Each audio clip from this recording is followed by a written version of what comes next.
సమరం health channel ప్రేక్షకులకు స్వాగతం. ఈరోజు మనం కాలిపోయే కాఫీలతో క్యాన్సర్ అనే అంశం గురించి తెలుసుకుందాం. మనలో చాలామందికి ఉదయాన్నే పొగలు కక్కే కాఫీ గొంతు దిగందే రోజు మొదలవ్వదు.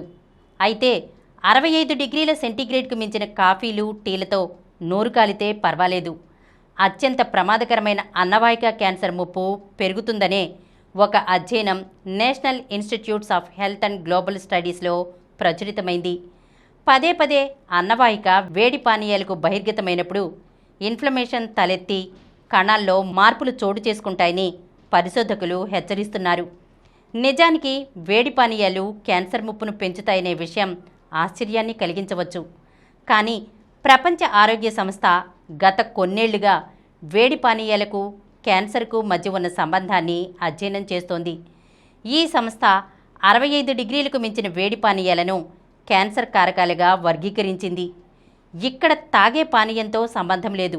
Tea, coffee, green tea, soup, వేడి నీళ్లు, ఇలా 65 డిగ్రీలకు మించి వేడిగా ఉన్న ఏ పానీయాన్ని తాగినా అన్నవాహిక లోపలి పొర దెబ్బతిని కణాల్లో మార్పులు చోటు చేసుకుని ఆ పరిస్థితి క్యాన్సర్కు దారితీస్తుందని ప్రపంచ ఆరోగ్య సంస్థ హెచ్చరిస్తోంది.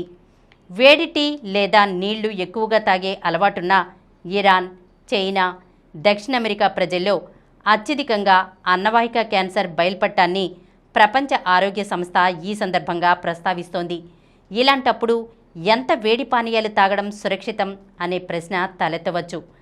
పెదవులు కాలేంత వేడిగా ఉండే టీ లేదా కాఫీ ఖచ్చితంగా అన్నవాహికను కూడా కాలుస్తుందనే విషయం గుర్తుపెట్టుకోవాలి. అంత వేడిగా ఉన్నవి కనీసం 70 నుంచి 85 డిగ్రీల సెల్సియస్ను కలిగి ఉంటాయి.